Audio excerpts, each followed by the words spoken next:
여러분 안녕하십니까. 이 시대 참 서울구치소 전문가 정청래입니다. 지나가는 길에 들렀어요. 저희 집 근처에요 여기가. 아 그렇군요. 하필이면. 네. 다음부터는 그냥 전화로 해주세요. 또 나올게요.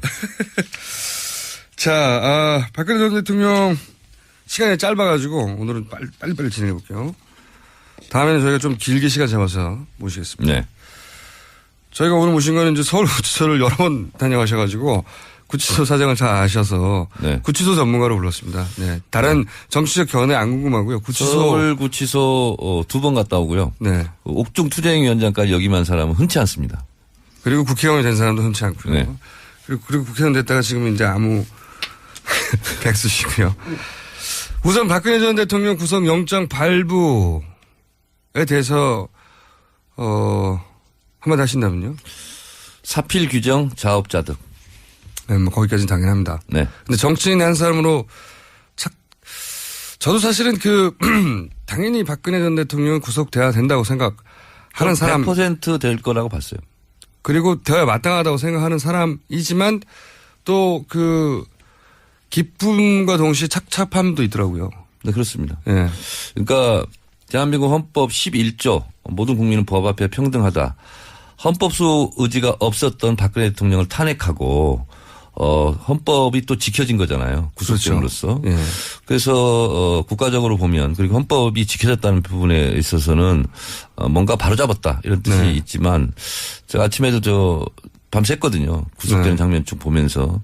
그래서 트위터도 그렇게 썼어요. 참 기구하다. 네. 그리고 자연인으로서는 참 기구한 운명이죠. 개인적으로 참 안 됐다. 네. 그러나 이것이 개인의 문제를 떠나서 국민과 국가의 문제이기 때문에 어쨌든 법 정의를 바로 세우는 차원에서는 잘된 일이다 이렇게 보고 있습니다.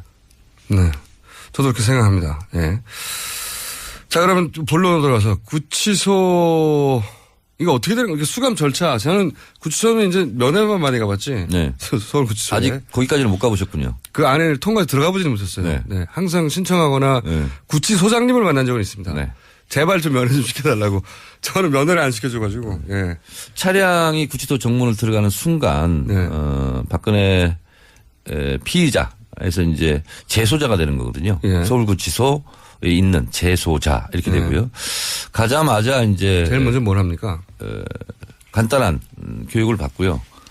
무슨 교육을 받습니까? 구치소 생활 이런 거 간단하게 근데 박근혜 대통령까지 한테까지 그거 할지는 모르겠어요. 일반 재소자의 경우는 그렇게 합니다. 뭘 교육하죠 보통? 아침 몇 시에 일어나고 이런 겁니까? 그런 기본적인 오리엔테이션을 기본적인 하고 그다음에 가장 이제 개인으로서는 아마 망연자실한 과정이 순간이? 있는데 그게 이제 신체 검사입니다. 신체 검사. 네. 모든 옷을 탈의해야 됩니다. 탈의해야 하고. 네. 그리고 이제 물론 여성은 여성 교도관이, 남성은 남성 교도관이 그렇습니다. 예. 그래서 일단 어떤 지병이 있는지 뭘 숨겨 들어온 건 없는지 기본적으로 다 하거든요. 서울구치소는 예외가 없답니다. 아, 구치소 자체는? 네. 예외도 없고 열애도 없어요. 그래서 기본적으로 그걸 안 하면 그 교도관이 다치게 돼 있어요. 그럼 사실 이렇게 숨겨 들어온다든가 이런 게 있으니까. 네, 그렇습니다. 그리고 실제로 그건 당연히 해야 됩니다. 어느 누구든 대통령이 금속으로 만든 것들은 다 안 된다면서요? 다 안 됩니다. 안경도 뿔테야 하고. 네, 그렇습니다. 그래서 핀도 플라스틱은 되고 본인이 제일 이제 괴로운 과정이 아마 머리핀 뽑는 거지 않을까. 그러니까 금속이기 때문에 안 된다. 네, 그렇습니다. 네. 그래서 그런 절차 검신이라고 하죠. 검신. 네, 그렇습니다. 아니, 그 전에 한 가지 궁금한 게 보통 이제 지난번 특검은 검찰청에서 한 게 아니기 때문에 구치소에 아예 대기하고 있었잖아요. 네. 그 영장 심사하는 과정 중에 검찰에서 대기하고 있을 때는 어디가 있습니까? 보통 비둘기장이라고 하는 검찰 유치장이 있거든요. 비둘기장? 한 평 정도 되는. 한 평. 굉장히 숨막히는 좁은 공간이에요. 저도 거기 가봤는데, 박근혜 대통령은 조사받았던 1001호 옆에 있는 1002호에 있었다고 그럽니다. 그건 좀 특별한 배려였죠. 아, 배려였군요. 네. 비둘기방이 아니었고. 네, 비둘기장이 아니었어요. 보통은 비둘기장이라고 하는 곳에 일부러 오래 넣어두죠. 그렇습니다. 답답해서. 면회를 물어주라고. 안 시키려면 조사도 안 하면서 일부러 불러가지고 하루 종일 거기 이렇게 있게 하고 그다음 들여보내고 이런 경우도 있습니다. 특수 용어가 있었습니까? 불러뽕이라고. 불렀다가 조사를 안 하는. 저도 그 불러뽕을 한번 당했습니다. 불러뽕을 당한다면 멘붕이 된다면서요. 그렇습니다. 네. 그러니까 조사한다고 부른 다음에 아주 좁은 방에다가 사실은 잠시 들어갔다 나온 방인데 하루 종일 꼼짝도 못하게. 그 잠시 몇십 분 있기도 어려워요. 그렇군요. 굉장히 복잡하고 이 폐쇄공포증 이런 것도 생길 수 있고. 알겠습니다. 자, 근데 이제 박근혜 전 대통령은 거기 없었고 거기 있어야 되는데 이제 네. 특별한 대우를 받았고. 그리고 이제 신체 검사 검시를 받고 나서 네.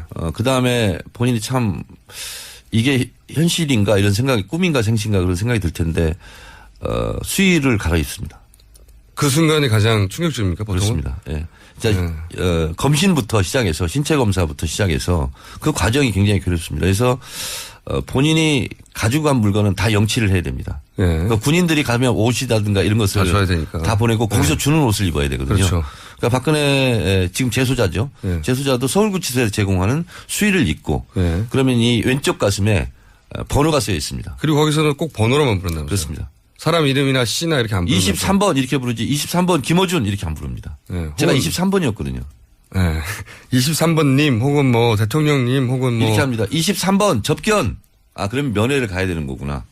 23번 출정. 그러면 재판받으러 법정에 가는구나. 이렇게 됩니다. 그래서 그 과정을 거치면 이제 교도관이 앞에 섭니다. 그리고 네. 교도관을 따라갑니다. 등을 보고서 걸어가는 그 심정.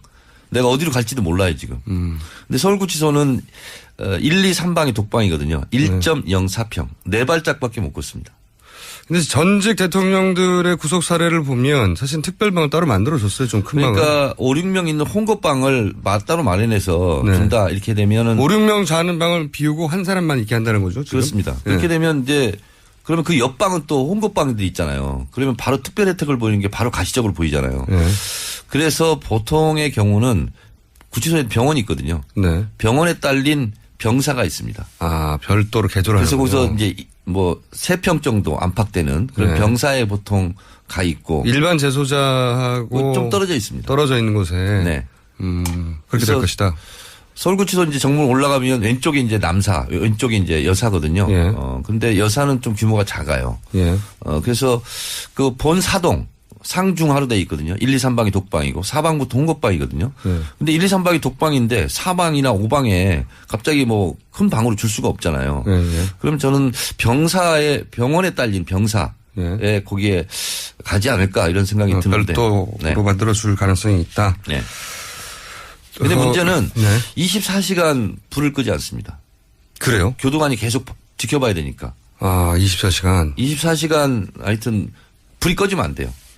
제가 제일 궁금한 건 이겁니다. 이제 박근혜 전 대통령의 이제 이 탄핵 그 과정 전체를 보면 현실 감각이 굉장히 떨어지거든요. 네, 그렇습니다. 대통령에서 파면된 이후 집으로 돌아가서 검찰 수사를 상대하는 방식이나 그 내내 현실 감각이 굉장히 떨어지거든요. 주변의 사람들에 둘러싸여서 그런 건지도 모르겠는데.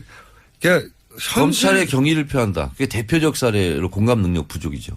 그러니까 자기한테 일어나는 일의 중대성 같은 거 이게 어떻게 될지 모른다는 생각을 전혀 못하고 있고. 인지할 겁니다. 근데 어느 순간 사실은 자연인으로 돌아가고 이게 대통령 코스프레가 아주 남아 있었던 거거든요. 네. 여전히 정신적으로 나는 대통령이고 그런데 그 자연인으로 언제 돌아옵니까 보통은? 그러니까 이렇게. 아마 영장실질심사 끝나고 예. 검찰청 300m 이동할 때 예. 뒷좌석에 탔는데 가운데 앉았어요. 껴서. 여성 수사관 2명 사이에. 그때 아마 현실을 처음으로? 확실하게 느꼈을 것이고. 그리고 이제 앞으로. 처음으로 그렇게 했군요. 평생. 처음이었을 거예요. 껴서 타서 가운데. 그 여성 경찰관이죠. 여성 수사관. 예, 수사관. 서울구치소 갈 때도 똑같이 그렇게 갔거든요. 아마 그 중앙지법에서 검찰청 300m 이동할 때 그때 현실을 아마 느꼈을 겁니다. 처음으로. 그리고 이제 앞으로 이제 재판을 받게 될 건데 뭐 어쨌든 10년 이상 무기징역까지 가능하니까요. 양형 기준상. 수감된 이후에 이것이 내 현실이라고 받아들이는 순간은 언제입니까?